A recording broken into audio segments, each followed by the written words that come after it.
اعوذ باللہ من الشیطان اللعین الرجیم بسم اللہ الرحمن الرحیم وبہ نستعین۔ اسلامی بینکنگ میں ہماری آپ کے ساتھ گفتگو جاری تھی اور ہم ایسے خاص فقہی قوانین کو آپ کی خدمت میں بیان کر رہے ہیں کہ جن کے استعمال سے مروجہ بینکنگ کو اسلامی بینکنگ میں تبدیل کیا جا سکتا ہے، اور مروجہ بینکنگ کے تمام ایگریمنٹس کو اگر ان اسلامی عقود کے مطابق ڈھالا جائے تو وہ اسلامی بینکنگ میں تبدیل ہو جائیں گے اور حلال طریقے سے ملکی معاشیات کو مضبوط کیا جا سکتا ہے اور اسلامی آئیڈیالوجی پر عمل کیا جا سکتا ہے۔ آج جس نظریے کا اور جس عقد کا ہم نے آپ کے سامنے انتخاب کیا ہے وہ عقد صلح ہے۔ عام طور پر ہم لوگوں نے صرف یہی سنا ہے کہ جب دو افراد کے درمیان نزاع ہو جائے، جھگڑا ہو جائے، تو ان کے درمیان صلح کروائی جاتی ہے، آشتی کروائی جاتی ہے اور دوبارہ اس اختلاف کو ختم کروایا جاتا ہے، اور اس کام کو صلح کہا جاتا ہے کہ دو افراد کے درمیان جھگڑا ہو گیا،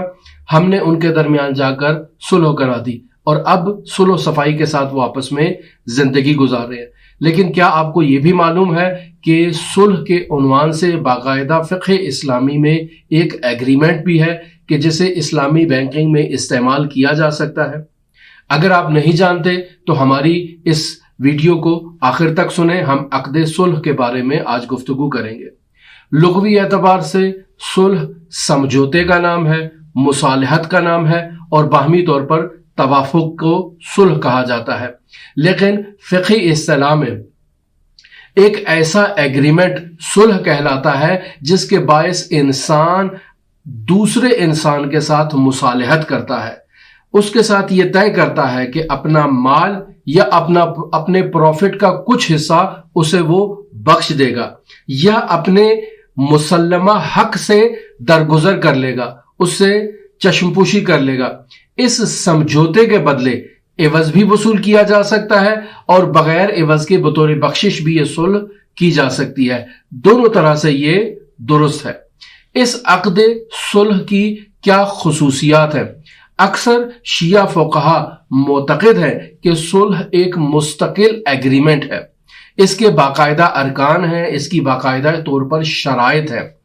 ضروری نہیں ہے کہ صلح کسی نزاع اور جھگڑے کے نتیجے میں واقع ہو، بلکہ بغیر نزاع، بغیر کسی جھگڑے کے بھی صلح واقع ہو سکتی ہے، جبکہ ہمارے اہل سنت بھائی اور اہل سنت فقہا اس کے مستقل عقد ہونے کے قائل نہیں ہیں، بلکہ یہ ایک فرعی ایگریمنٹ ہے۔ مشہور شیعہ فقہا کی نظر میں عقد صلح عقد لازم اور لازم معاہدوں میں سے ہے اور اس پر لزوم کے آثار مرتب ہوں گے، یعنی جب یہ ایگریمنٹ آپ نے کسی کے ساتھ کر لیا تو اسے تنہائی طور پر فسخ نہیں کیا جا سکتا، بلکہ باہمی رضامندی کے ساتھ اسے فسخ کرنا پڑے گا۔ صلح کے بنیادی احکام کیا ہیں؟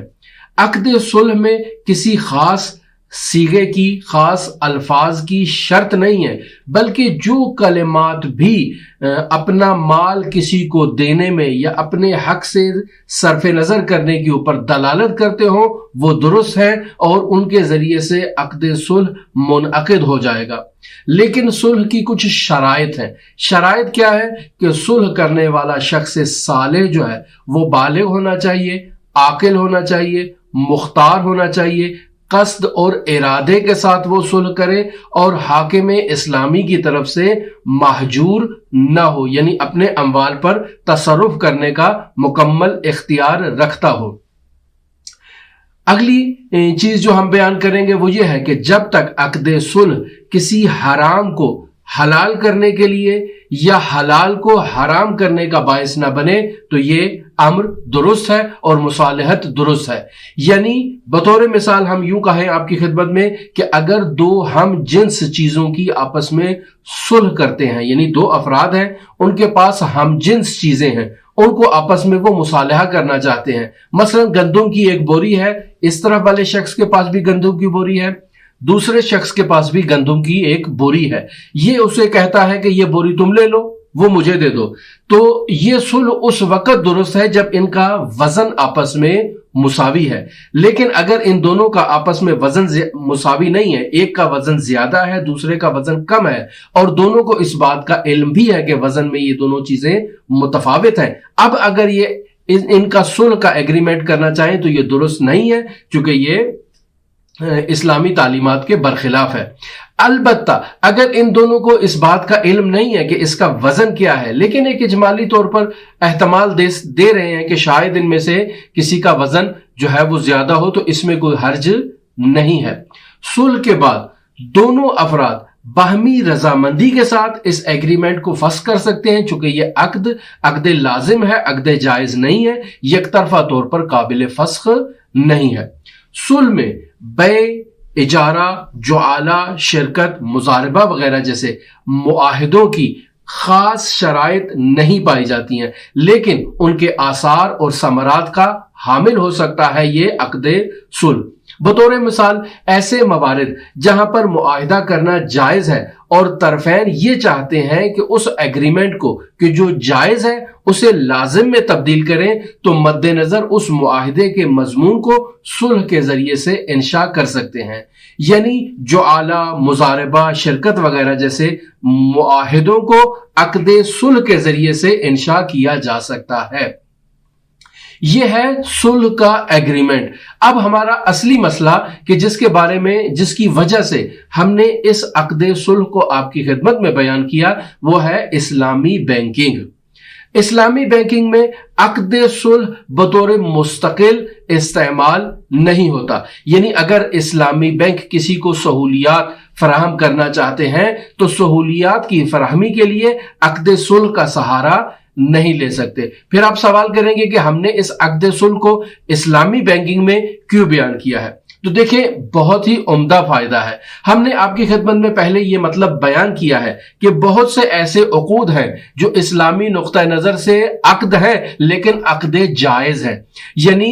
یک طرفہ طور پر قابل فسخ ہیں، یعنی آپ نے بینک کے ساتھ ایگریمنٹ کیا لیکن چونکہ عقد جائز تھا، کسی وقت بھی بینک اسے فسخ کر سکتا ہے یا بینک کا اکاؤنٹ ہولڈر جو ہے وہ اسے فسخ کر سکتا ہے، اور اس کے نتیجے میں اکاؤنٹ ہولڈر بھی خسارت کا متحمل ہو سکتا ہے اور بینک بھی خسارت کا متحمل ہو سکتا ہے۔ لہٰذا ہم آپ کی خدمت میں یہ بیان کر چکے ہیں کہ اسلامی بینکنگ میں عقود جائزہ مشکلات کا باعث بنتے ہیں، لہٰذا بینک عام طور پر عقود جائزہ سے فرار اختیار کرتے ہیں، لیکن اگر عقد صلح کو